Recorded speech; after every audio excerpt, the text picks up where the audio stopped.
When I talk to adoptive parents, I talk about open adoptive placement if they're young, and I talk about giving their children the right to find their root connection if they're grown.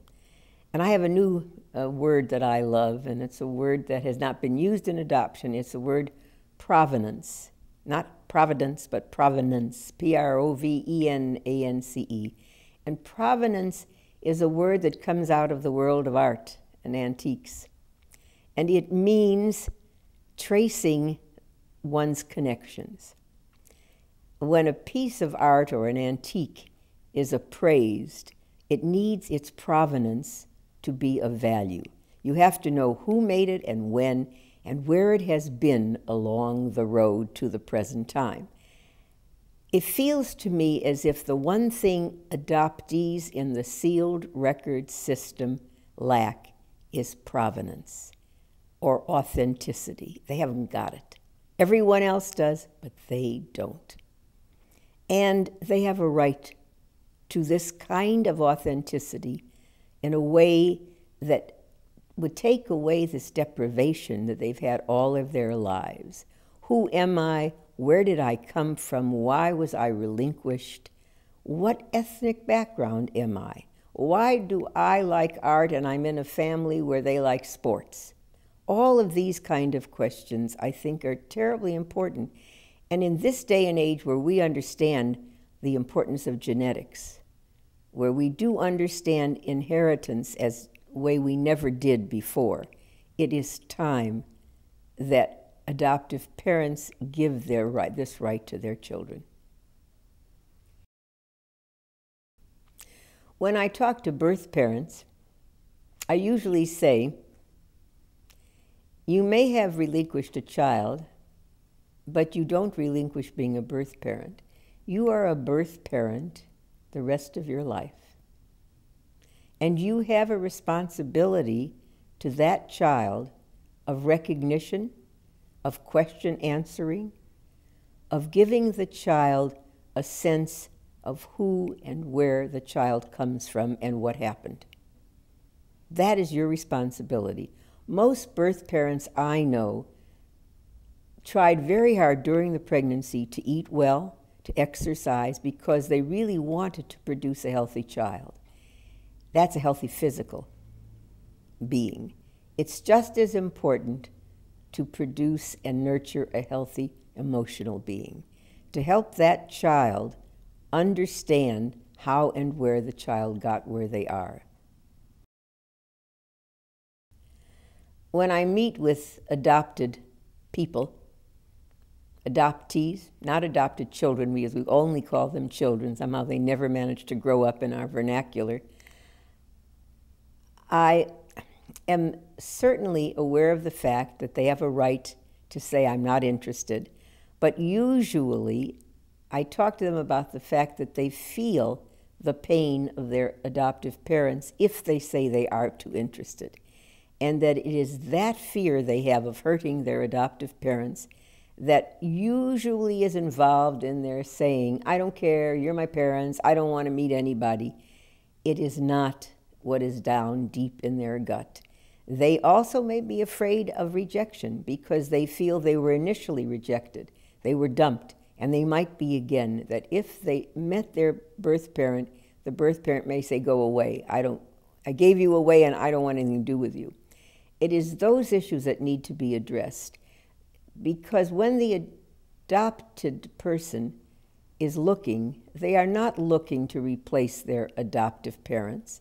They are looking to identify themselves and their root connections. They are not in any way denying the people who raised them. They're simply trying to flesh out the picture. And this is what they need to tell their adoptive parents.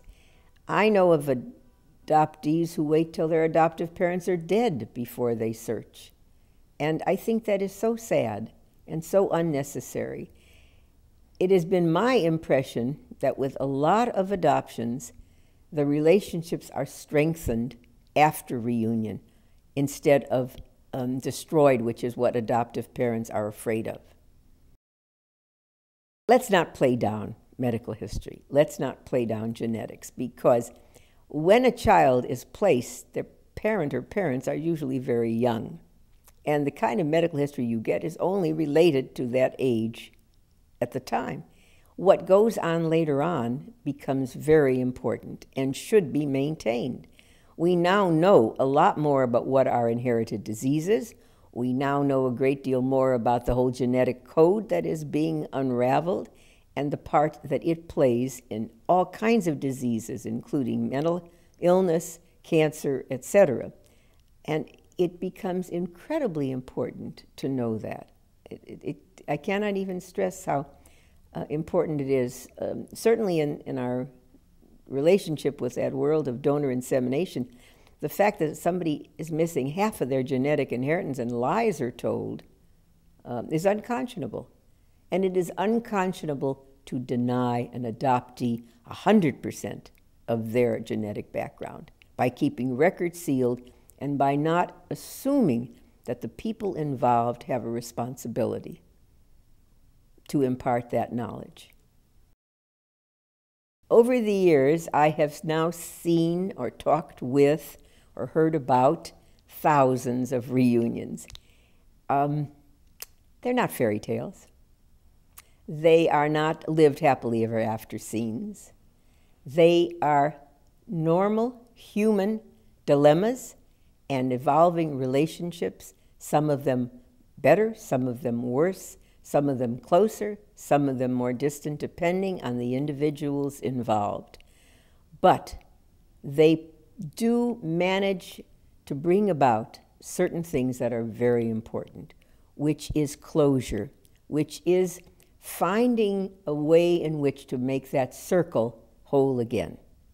Because all of the people involved now can say, it's done. The adoptive parents can stop being afraid they'll lose their child. The birth mother can stop being afraid that she is vilified and she has an angry child that she relinquished who will never forgive her.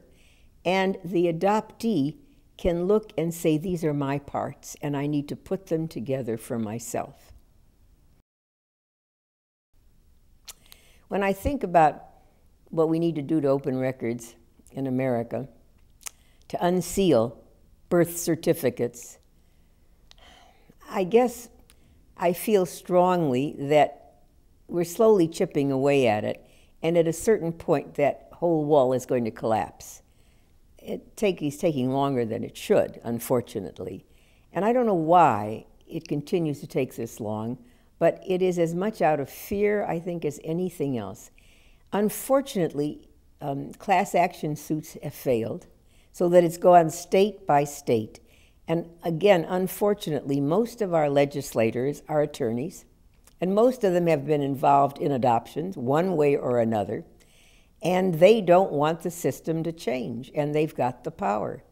Initiatives may be the only route to go, and if enough initiatives are there, then maybe you'll see other states simply saying, let's get on with it. Maybe that's the route to go.